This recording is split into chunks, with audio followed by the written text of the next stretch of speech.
who join us here today. A big thank you as well to all of you who are with us this morning.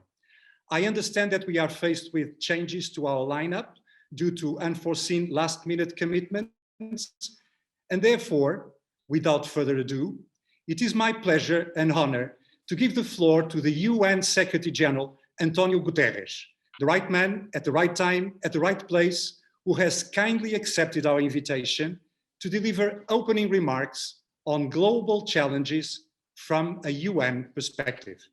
Over to you, Mr. Secretary General.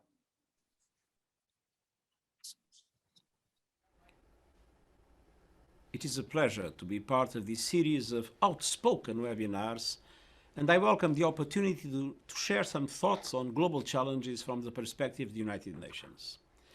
Let me start by thanking the Portuguese Embassy for bringing us together at a time when Portugal holds the rotating presidency of the Council of the European Union. I recall vividly the Portuguese Presidency in the year 2000 during my service as Prime Minister. We were at the end of a tumultuous century and still experiencing the upheavals and realignments following the end of the Cold War. Seen now in retrospect, it was also a moment at which so much had yet to open.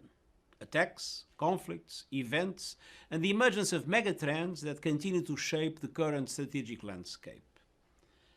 As I said shortly before the pandemic, we are living in a world of disquiet. Today, I want to highlight 4 global challenges that speak to those anxieties and fears: COVID-19, climate change, cyberspace, and cooperation, the future of multilateralism itself. First, the pandemic. COVID-19 has generated a health emergency, an economic disaster, and a human rights crisis all rolled into one. The United Nations has mounted a comprehensive response, in particular to support the world's most vulnerable countries and those who have borne the burden on so many levels, including women, minorities, and older persons. With the rollout of vaccines, there is some light at the end of the tunnel. Our immediate focus must be to ensure that everyone everywhere can be vaccinated as soon as possible. COVAX, the global vaccine equity mechanism, has started delivery around the world, including to some of the lowest income countries. Yet, I am deeply concerned that many low-income countries have not yet received a single dose, while wealthier countries are on track to vaccinating their entire population. We see many examples of vaccine nationalism and vaccine hoarding in wealthier countries, as well as continued side deals with manufacturers that undermine access for all. COVID-19 vaccines must be seen as a global public good. The world needs to unite to produce and distribute sufficient vaccines for all, which means at least doubling manufacturing capacity around the world. The United Nations is also calling for debt relief where needed and combating the parallel plague of misinformation. We are pressing for a recovery that addresses the inequalities and fragilities that the pandemic has so starkly put on display and that feed global instability, discontent, and social unrest. COVID-19 has created a moment for change. Recovery is our chance to re-engineer our future. And that brings me to climate change. Vast sums are being mobilized to revitalize economies. Those investments can place the world on a more sustainable path by advancing the transition to renewable energy, creating green jobs, and promoting green infrastructure. I've been encouraged to see that in the midst of the pandemic, many decision makers from the public and private sectors have stepped up and committed to net zero emissions by mid-century. The coalition now represents 70% of the world economy and 65% of global carbon dioxide emissions. And I'm pushing for it to cover at least 90% of emissions by the time of the next UN Climate Conference, COP26, in November. This momentum offers a measure of hope, but we have a long way to go. G20 countries and many emitters must lead the way. I'm calling on them to present more ambitious national climate plans in the next few months with credible emissions cuts aligned with the 1.5-degree objective. Phasing out coal is the single most important step we can take. Coal once brought cheap electricity to regions and vital jobs to communities, but coal's economic viability is declining. In virtually all markets, it's now cheaper to build new renewable energy capacity than new coal plants. And in a growing number of countries, including China and India, it's now cheaper to build new renewable energy capacity than to simply keep coal plants running. And soon this will be true everywhere. I'm calling on all governments, private companies and local authorities to take 3 steps. Cancel all global coal projects in the pipeline, end international financing of coal plants, and organize a just transition. G7 members should commit to this phase out at their summit in June at the latest, and the G20 must do the same. Let's remember, most studies estimate that despite inevitable job losses at local level, the transition from coal to renewable energy will result in the net creation of millions of jobs by 2030. And we must also achieve a breakthrough on adaptation and resilience. The adaptation financing gap remains huge. Donors and multilateral development banks should increase the share of adaptation finance from 20 to at least 50% by 2024. Adaptation cannot be the neglected half of the climate equation. And developed countries must meet all finance commitments, including their pledge to mobilize $100 billion annually for climate action in developing countries. Let me turn now to the challenges of cyberspace. During the pandemic, digital technologies have kept societies functioning and people connected. But the pandemic has also highlighted a yawning gap in access to these tools. The world entered the digital age decades ago, but the core challenge remains, ensuring that people everywhere have affordable, meaningful and safe access to the internet by 2030. We need to strengthen cybersecurity and address the digital spread of hatred, exploitation and disinformation. And this is especially urgent given the transnational nature of neo-Nazi and white supremacy movements. And we need to come to terms with the use of our data. Much of the information gathered about us is used to positive ends, but we still don't know fully how this information is being collected, by whom, or for what purposes.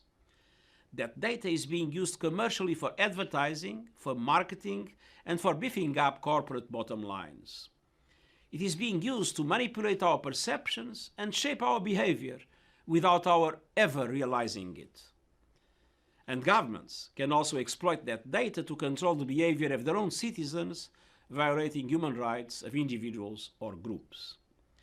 There is naturally a growing demand for all of us to have a greater say about how data that concerns us is used. The importance of how we manage data will only grow with the rapid spread of artificial intelligence. AI has opened powerful possibilities, but biased data can lead to dangerous biases in applications, and human beings must remain in control. I continue to call for a ban on lethal autonomous weapons. And last year, I launched a roadmap for digital cooperation, and the United Nations will continue to serve as a platform where stakeholders can come together to strengthen global governance in a domain where it is largely missing. And that brings me to the fourth challenge, strengthening international cooperation. Geostrategic tensions remain high, and we see Gordian knots in conflict situations across the world. We can't solve our biggest problems when our biggest powers are at odds. We need to avoid a great fracture that would divide the world into two, working instead to ensure one world economy, one secure and open internet, cybersecurity, respect for international law and rules agreed by and adhered to by all. UN member states, in their declaration on the 75th anniversary of the United Nations, called for a reinvigorated multilateralism and invited me to recommend ways to better pursue our common agenda. We have embarked on a process of deep reflection, and I will report on it in September. But already we know that it's not enough to proclaim the virtues of multilateralism. We must continue to show its added value. We need a networked multilateralism, strengthening coordination among all global multilateral and regional organizations, including international financial institutions and development banks. And we need an inclusive multilateralism based on deep interaction with civil society, cities, companies, local and regional authorities, academic institutions, philanthropic organizations, and others. Governments cannot do it alone, and they are far from the only powers in today's world. If we can do this, we will also build a multilateralism that is more effective and more trusted. That will be crucial in addressing declining trust in governments and political establishments and the rising appeal of nationalist and populist voices. Excellencies, dear friends, we face crucial decisions in the weeks and months ahead. I look forward to working with people everywhere to get it right, and I'm convinced we can make this happen. Thank you.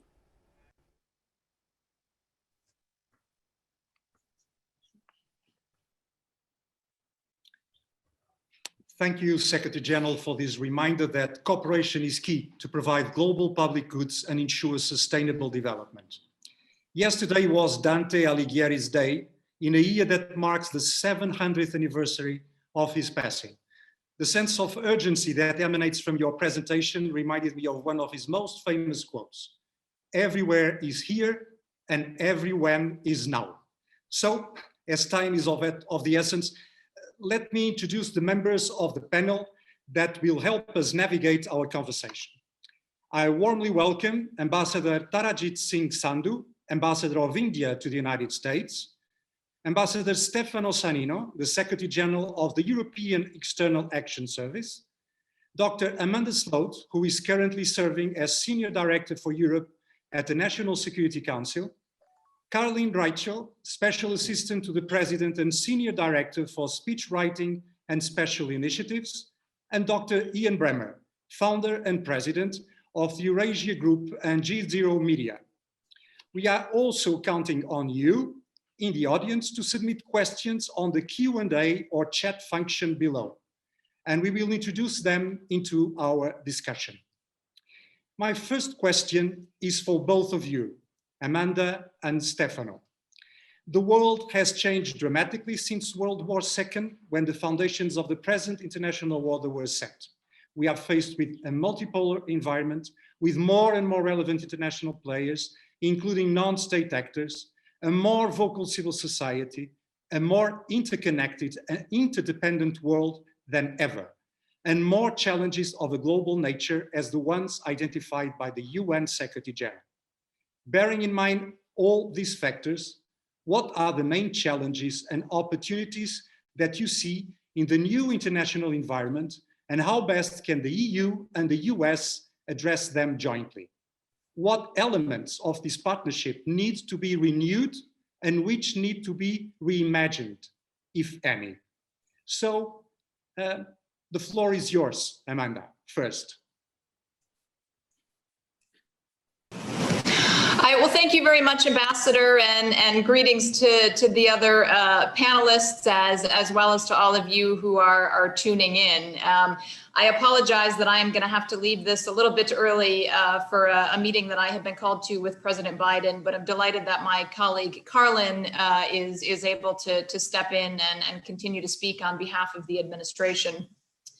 Delighted to join for this conversation on the importance of the transatlantic relationship and the challenges that we are seeing now. I actually just returned last night from a trip to Brussels, where it was good to see Stefano in person finally after a year apart. And I was with Secretary Blinken on his first trip to Europe, where he participated in the NATO Foreign Ministerial meeting, had some good conversations with leadership at the European Union, and really was able to continue delivering President Biden's strong message of support for the Transatlantic Alliance, which the president, of course, also delivered yesterday in his participation in the European Council meeting with the EU 27 leaders. In response, Ambassador, to your specific question, I would point to one primary thing which the president has focused on a lot, which is this question of the challenge between democracy and authoritarianism. As you noted, the United States and Europe worked very closely together coming out of the ashes of the Second World War to build a lot of the international institutions that we are currently seeing.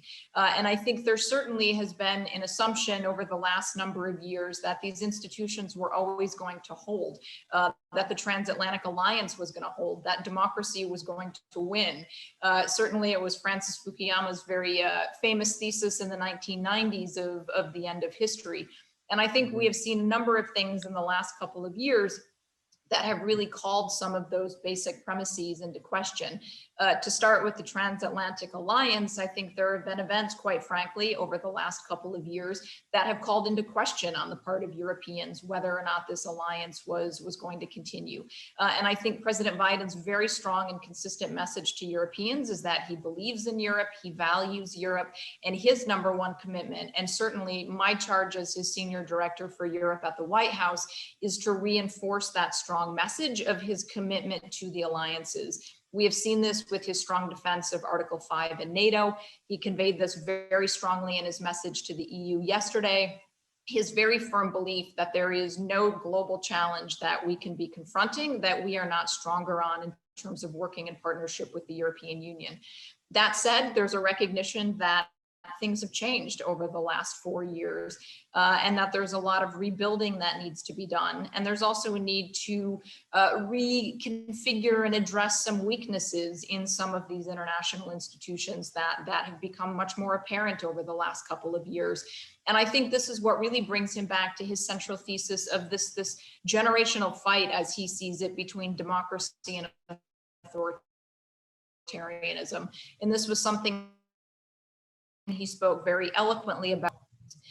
This very strong belief that we need to restore democracy. We certainly come at this from a position of humility. I think the entire world saw the events that happened at the US Capitol on January 6th, and there's a recognition that there is a need to restore and renew our own democracy at home. We've also seen democratic backsliding in countries in Europe and countries and elsewhere around the world, and so I think it is incumbent on all of us to try and address that. Relatedly, we have also seen some pressure and some competition from Russia and from China on this front. And the president has been very clear that he believes it's democracies rather than autocracies that should be setting the rules of the road. He's not looking for a new Cold War. He's not looking for Europe to take sides, but there is a strong belief that we have a shared fundamental set of values as democracies, as a transatlantic alliance, and that we need to work together to try and restore this democracy at home, as well as to ensure that we are doing the necessary to reform these international institutions and ensure that they are working in a way for all of us. Thank you very, very much, Amanda. I liked very much the idea of having to be in a position of humility to build a position of strength, which is a very nice idea, I would say. But thank you very, very much once again. And now to you, Stefano. What do you have to tell us? Domingos, thank you very much, and it's a pleasure to be with you this morning. And thanks for the friendship that is uniting us since many years. I will maybe I will start where Amanda has just ended, and she has just recalled that we were together in Brussels a couple of days ago in the meeting between Secretary Blinken and High Representative Borrell. And I was struck by the intensity of the conversation and of the exchange and of the meeting of minds. And also, I would say, speak about humility, Amanda. I think it's a nice word. I think more than humility, it's the sense of the responsibility that we both face, and we understand that our two interlocutors were feeling very much of having a responsibility of facing the complexity of our societies nowadays. Domingos, you were asking which are the challenges, and I think that somehow the Secretary General has already put very clearly on the table a number of them. I would start myself with the same pointing at the same problem that he was mentioning, that is to say, the impact of the COVID-19 crisis and the sense of insecurity that it has generated in our society, and also the sentiment of inward looking that is creating.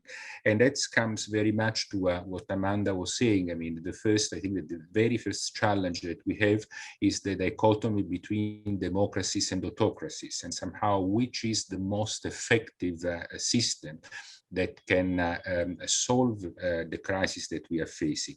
It may look, let's say, strange that we speak in this way, but I think that there is a real battle of narratives about who is the more effective, who is the more capable of responding to the crisis that we are facing. And in a moment of weakness, you tend to forget, let's say, what is the implication of autocratic system. And this is something that we have to keep very much in mind when we speak about the way we want to build our future. The second challenge for me is very much linked to the polarization that we are experiencing in our society, both internally and externally. And this is and also the polarization of inequalities, as the Secretary General was rightly mentioning. I think that there is a real questioning about the rules-based multilateralism, the fact that we do not have to worry about our living together, but on the contrary, we create mechanism and system where my point of view is the one that needs to be implemented, and when there is no space for the others. And this is really the battle between multipolar or bipolarism and multilateralism. And I think that we need to avoid the risk of creating a world which is divided in two halves. We have to be able to use the multilateral system and the rules of the multilateral system in order to overcome these problems. I understand that it's not easy. I understand that we are coming many times from completely different points of view, but still, I mean, I think that the common rules are essential, and each time that these common rules are not abided by, we need to say it very clearly, and we need to stand for their respect. And the third point is about the importance, to me, the third challenge is the importance of having a foreign policy which works for our societies, which gives a sense of our society that they are less exposed to threats, that are more able to resist the crisis, that are more safe in their existence. I don't know if the globalization model that we have known up until now has completely gone. Certainly, we need to rethink globalization and how it has worked up until now, and we need to be able to create conditions that allow our societies to resist better to the different crises that may face. And the crises now are different. It's not only terrorism or security that may come from a pandemic like we have experienced now, or by climate change, or as the Secretary General was saying, by cyber attacks, and what is linked to our societies. Opportunities come with challenges, and they are the other side. And in a way, I think that what we need to do is showing the strength of democracy, being more effective, being able also to make it clear that our system, the democratic system, is inclusive and is able to include also what is different from us, those who think in different way from us, but it's not the other way around. The other important thing is how to make the multilateral system more effective, how to strengthen his ability to represent the all of us, how to make it clear that it can allow and facilitate the idea of working together, and that working together according to the rules. Amanda was speaking about predictability in foreign policy, how important it is in order to produce results much more than the use of force. And we have an opportunity to, and this is my really final point, we have an opportunity of using all this crisis to generate better societies. I know that is a little bit maybe romantic as idea, but I think that we have to be idealistic. We have to preserve the sense of our ideals. And we have to use this opportunity to create and generate societies which are greener, the idea of building back better, that building back greener, the societies that are more equitable, societies that are more gender balanced, societies that are more resilient. And that's really the scope that we have together, and that together with the United States, together with the two sides of the Atlantic, we can, and with our allies, because it's not only about US and Europe, with all our partners, we can create an overall society, a world which is more attentive to the needs of its own people. Mm-hmm. Stefano, thank you very much. Listening to you, I don't know if you remember, there was this speech by Secretary Blinken recently on the US external policy, where he says something that came to my mind when listening to you, which is that distinctions between domestic and foreign policy have simply fallen away. And I think that everything you said, points to that. I think that's a very important point to make. Ian, you have extensively described the current geopolitical order as a G01. Can you please explain what you mean by that? And in your view, what is it that Europe and the United States can do to achieve a more stable global order? Is the West still a relevant concept in this debate for you? It's relevant. Of course, it's relevant, but it's becoming less relevant. And I think that President Biden framed that very well in his speech yesterday, his first press conference, by far the most important thing he had to say. And to be fair, that's in part because the media questions were horrible, but about the United States and China, and the fact that the Chinese and the Russians, but much more importantly, the Chinese, believe that the future will be better governed by an authoritarian system. And they have reasons to believe that. We disagree, thankfully. And when I say we, I mean the West. And I want to make a GZERO for me is a world where there isn't effective global leadership, where you've got a whole bunch of powers that have leadership, but they're not providing global leadership. And so the architecture fragments and unwinds, and it's cyclical. It's like a geopolitical recession, but my God, we're in the middle of one right now. And I want to respond to something that Amanda had to say, which I think was very on point. The fact that the United States today is the most powerful country in the world. We are also the most politically dysfunctional and divided of all of the advanced industrial democracies, for reasons we can talk about, but it's clear. The Chinese government is the second most powerful country in the world. They're the most powerful authoritarian government in the world. And they are also the most politically united and functional of the major authoritarian states. That's a problem. That's a problem. It's a fundamental problem. Mm-hmm. And it's the problem that President Biden addressed yesterday. Mm-hmm. Now, addressing it and fixing it are two different things. Mm-hmm. And the fact that Amanda said we need to address this with humility, mm-hmm. which, I mean, just between us girls, let's be clear. Humility is not something, that's not our strong suit as Americans, right? I mean, we have an exceptionalist nation. We are better than everybody else at everything we do, right? We're indispensable. People learn from us. We don't learn from other countries. You look at the United States as the model of democracy around the world, but nobody does that anymore.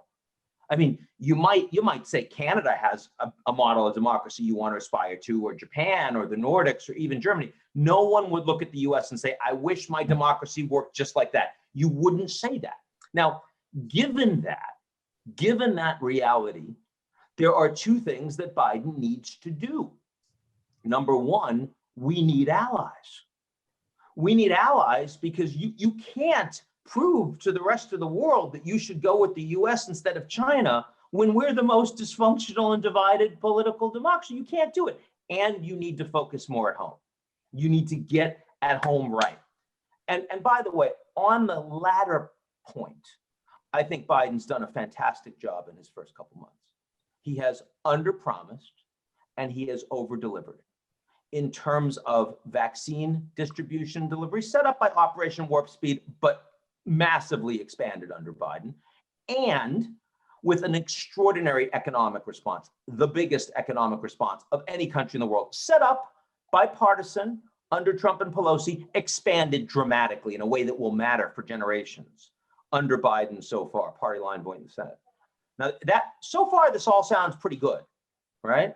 But I also want to be clear that I think so far, the Biden administration has overpromised and underdelivered on foreign policy. Mm-hmm. And by the way, I don't think they think they're doing that. The one thing where I would be careful is this statement that the America is back. United States is back.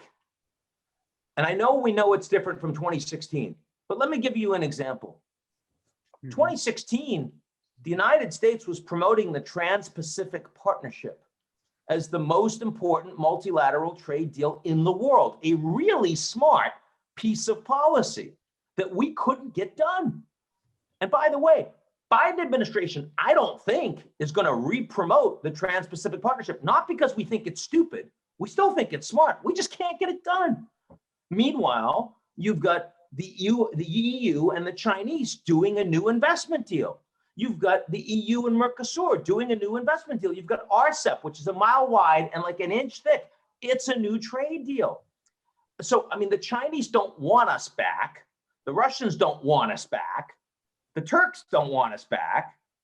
And the Europeans, I mean, as much as 4 years of Trump was problematic for the US-EU relationship, I could make a strong argument that the impact of Brexit and Merkel leaving the scene collectively are greater in undermining US-EU relations long-term than 4 years of Trump. We can have that debate if you want, but the point is we're in a very different position. And so as much as there is a honeymoon, as much as almost every European leader prefers not Trump to Trump, and Biden is very much not Trump, and they appreciate that we are re-engaged, recommitted with the World Health Organization, appreciate a 5-year extension of the START nuclear arms agreement, appreciate the United States coming back to the Paris Climate Accord, appreciate an effort to get back into the JCPOA, the Iranian nuclear deal, which I think will happen. I do think that we have a very long way to go before we can start legitimately saying, even with humility, that the United States is back. And that is a core challenge for the transatlantic relationship, in my view. Thank you very much. Mm-hmm. Ian, thank you very, very much. Very important point. I think that, well, coming from the European Union, where I worked for, well, ages, the European Union's idea was born from the acknowledgement that we are stronger together, that we need the other. To make our point. And I would say that what we are witnessing now these days, coming from Washington and from Brussels, is exactly the acknowledgement that, as you were saying, well, to be back, we need the other. We need to talk to the other, to coordinate with the other, to cooperate with the other. So for that, we need allies. And coming to that, I think that Ambassador Sandhu, as you know, and we've been talking about that recently, the European Union and the United States are seeking to establish their respective strategies for the Indo-Pacific. Amid growing acknowledgement, as I was saying, of the region's strategic importance, what advice would you give to both of them, to the US and to the EU? What particular issues do you think both should take into account when formulating their policies? Thank you very much. Firstly, delighted to be here, honored to be part of this distinguished panel, and thank you, my good friend, Ambassador Domingos, for this gracious invitation, and greetings to all here. Let's briefly reflect on what India, US, and EU bring to the table. We are home to the largest democratic spaces in the world. We have a pluralistic ethos. Societies recognize and celebrate technology and spirit of innovation. Now, we have a strategic partnership with both United States and EU, and there's a lot we can do together. In one sense, ensuring the potential doesn't remain just a potential is very important. But I would underline that we also need to think long-term. Our long-term priorities as nation states. And I hesitate to give any advice to our European and American friends. Now, today, India, US, EU, we are all seafaring nations with rich maritime consciousness. You know, we have just started a maritime security dialogue with EU. We have a robust one with the US since 2016. And all three of us stand for free, open, and inclusive Indo-Pacific. Mm-hmm. As Prime Minister Modi said, we seek a future for Indian Ocean in the name of Sagar, that is security and growth for all. Mm-hmm. So our Indo-Pacific Oceans Initiative, this envisages cooperation and collaboration in areas as ranging from maritime security, maritime ecology, disaster risk reduction, management to connectivity, first responders.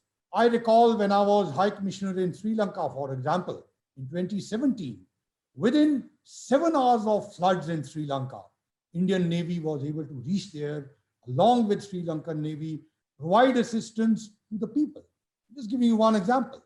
Now, in our approach, all of us recognize the centrality of ASEAN in our Indo-Pacific strategy. And the Quad essentially underlined that.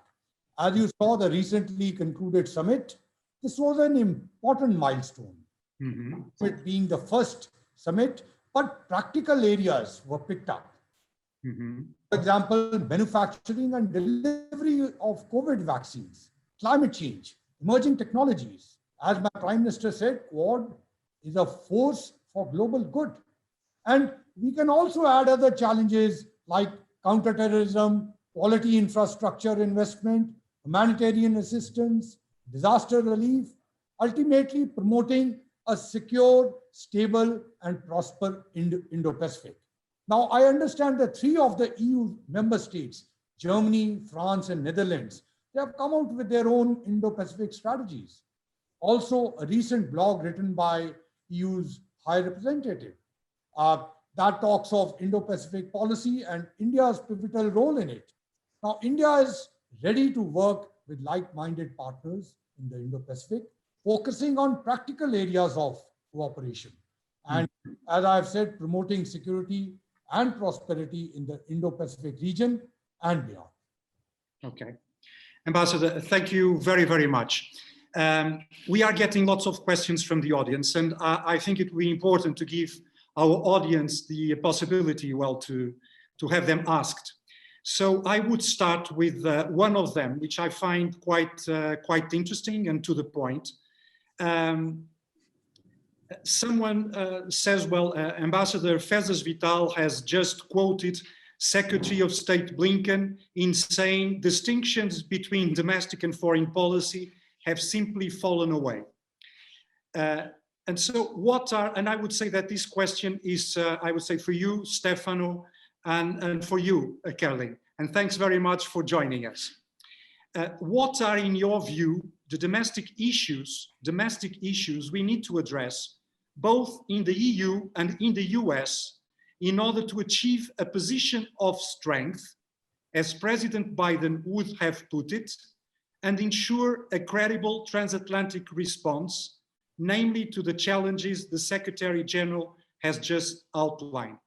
For the sake of gender equality, now the floor is with you, Stefano.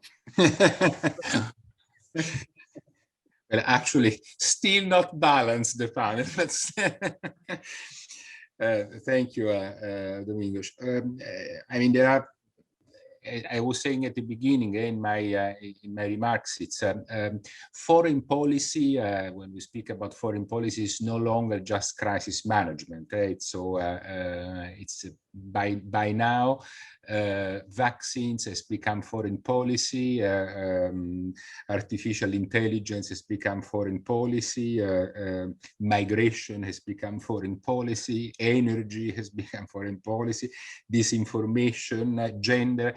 Everything, because there is no, I mean, in a way, I was saying that the old globalization model, the world global supply chain, maybe in a way has faded away. But in the meantime, I mean, what is happening in one part of the world is having an impact in our internal life and vice versa.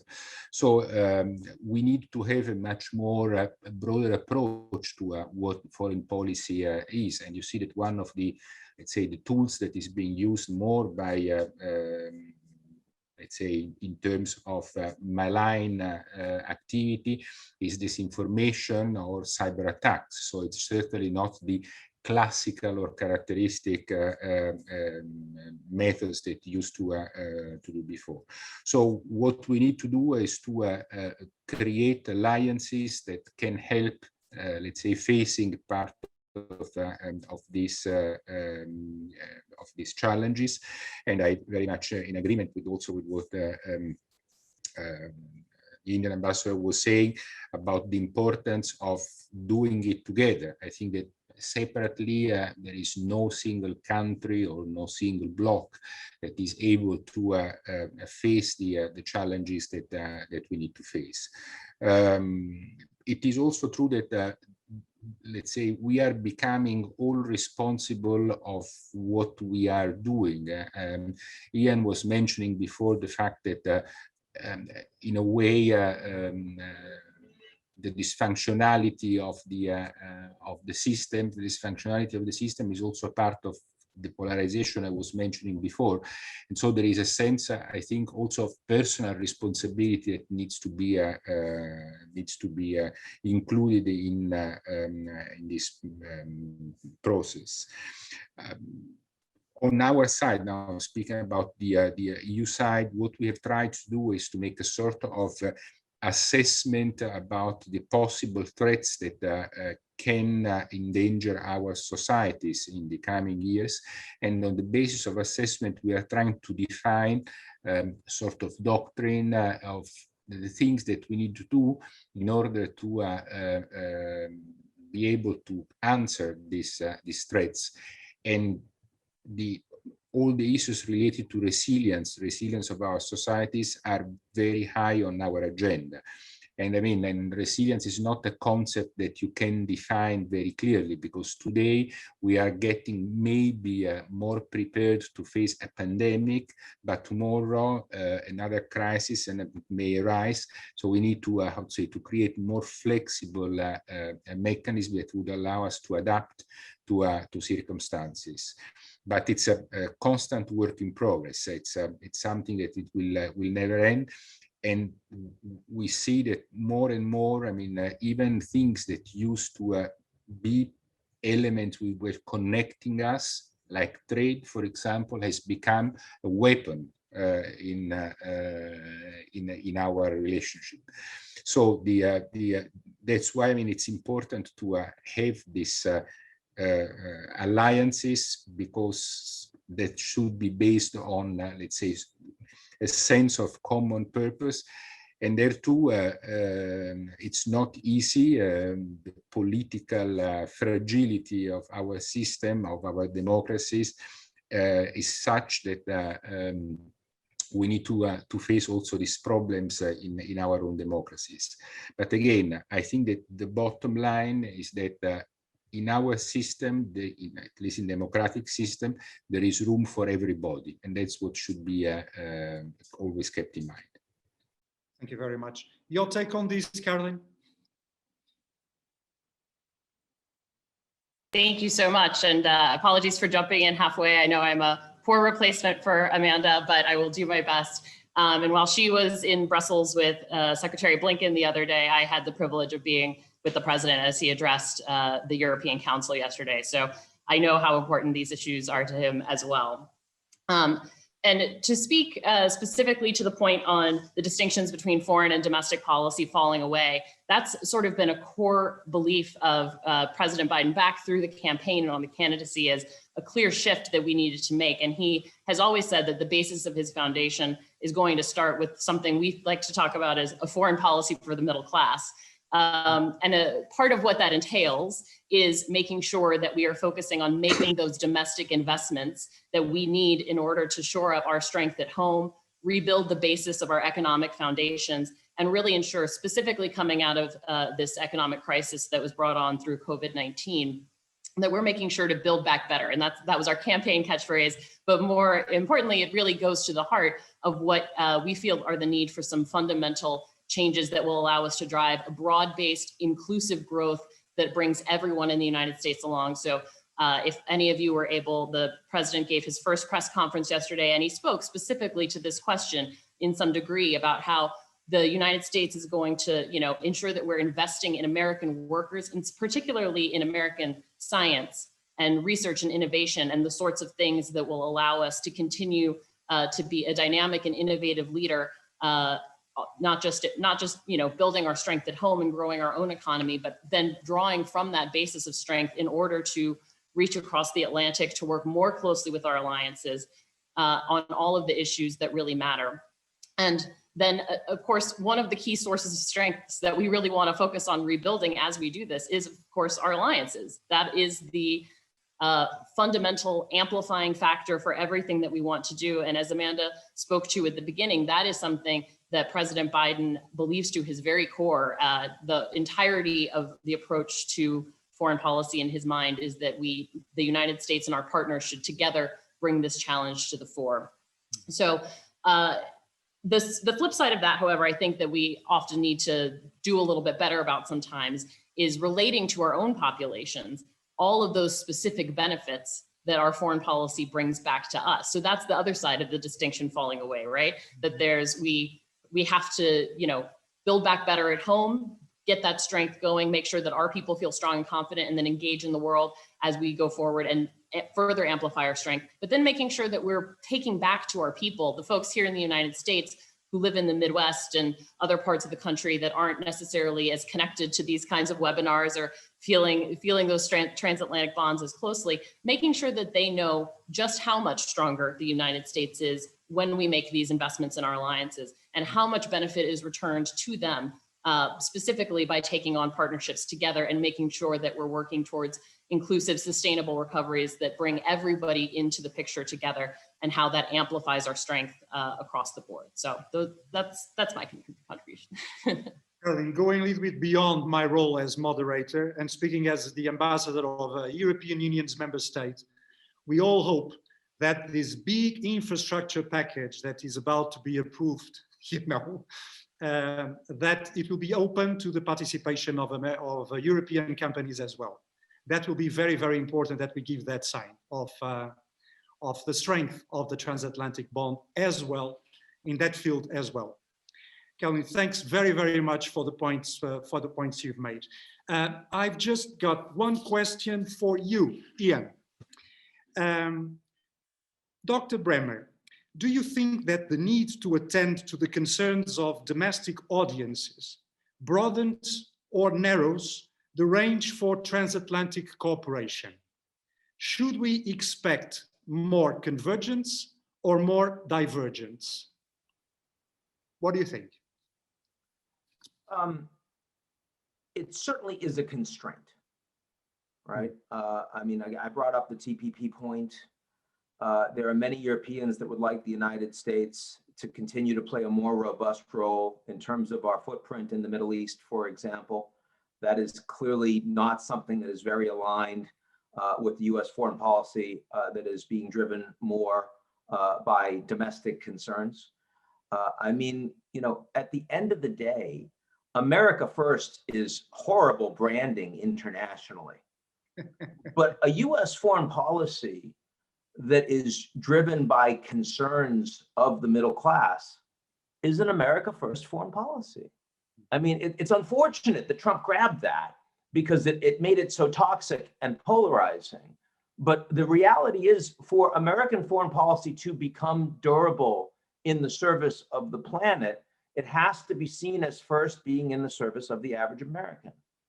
And for the last 40 years, the average American feels like they've been lied to by members of both parties, that foreign trade and foreign wars, and even the idea of promoting democracy and integration and immigration of all these other countries all over the world has not been in service of the average American. US inequality today, economic inequality, is greater than any other G7 country. And so, I mean, the average American, whether they voted for Biden or Trump, is looking at that historical foreign policy and saying, no, we don't want that anymore. And that's why the momentum in the US political system right now is anti-establishment. It's on the left in the Democratic Party, it's AOC, and it's on the right in the Republican Party. It's nativist, it's tribalist. It may not be all Trumpian, but it's people that are aligned with Trump for 2024. And now I do believe that trillions of dollars that are being spent to start to address that.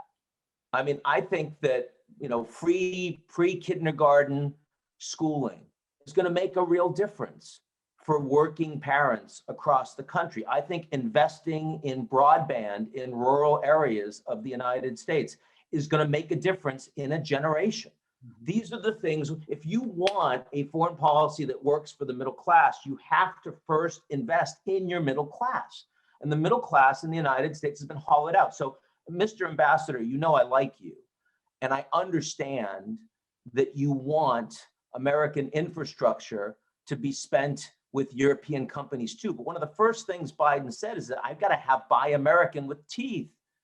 And the reason he said that is because if you want Americans to care about foreign policy, you have to make sure that they don't think that their economy is getting hollowed out.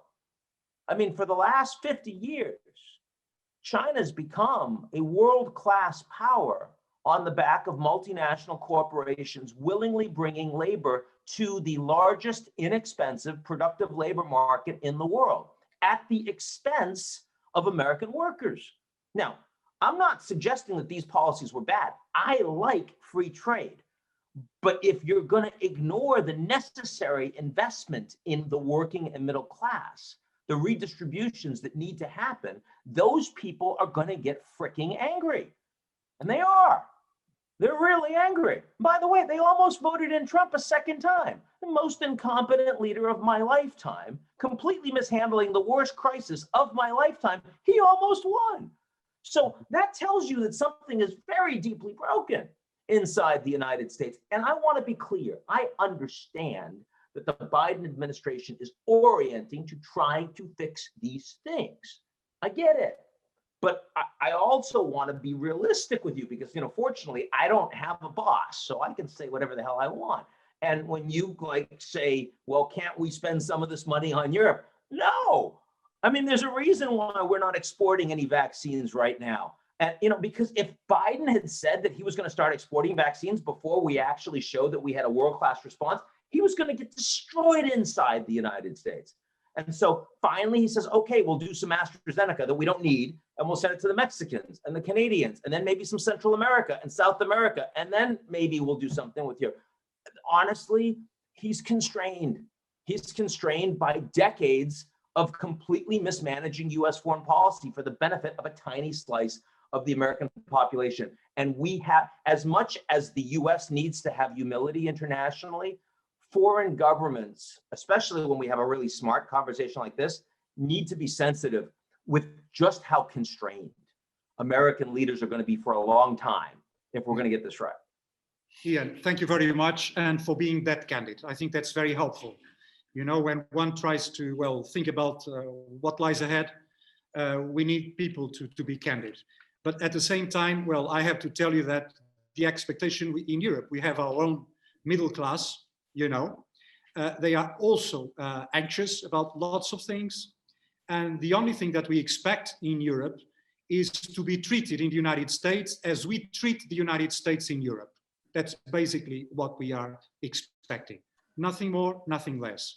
But I have here, I'm afraid that we are getting very close to the end of our time, but I have a question for you, my dear friend, Ambassador Sandhu. Someone makes the point that we have been witnessing recently a revival of the quadrilateral security dialogue that comprises, as we all know, India, Australia, Japan, and the United States. And the question is, what role, if any, do you envision for institutional cooperation between the European Union and the quadrilateral security dialogue?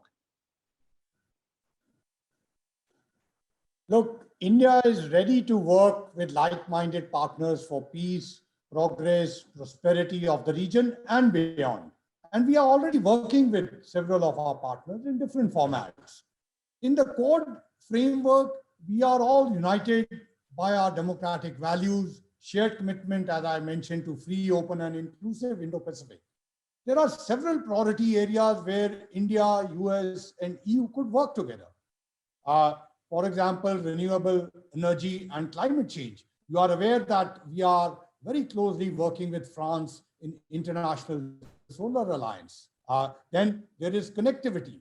A lot of projects that truly facilitate progress. Then there's third country partnerships. Of course, depending upon the own priorities of the countries, plus even of the partners. And then there could be cybersecurity and critical technologies.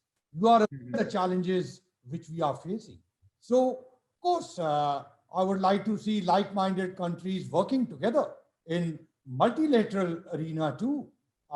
So, just to give you an example, when the pandemic hit, we had regular exchanges with some of the Indo-Pacific member countries on things like best practices, facilitating travel, supply chains, vaccine development, etc.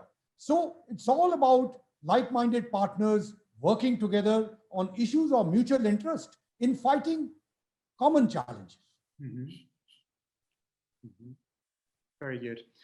Ambassador, thank you very, very much. As I was saying, well, unfortunately, we would stay here for the whole morning and afternoon, but I'm afraid that we are at the end of our time.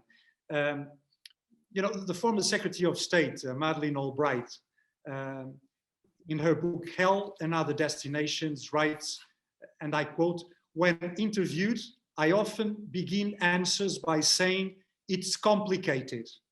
Why? Because most important issues are indeed complicated." End of quote. Well, following our discussion, I believe that we can all agree with her. Global challenges are indeed complicated, which only highlights the need to commit to the strengthening of the transatlantic partnership and effective multilateralism. To use an oft-repeated quip from the new administration, we must build back better the transatlantic bond as well. It is crucial that we remember that this partnership must serve the people, and I noted your point, Ian, on both sides of the Atlantic, while shoring up a rules-based international order. I hope our audience found our conversation as interesting and fruitful as we did.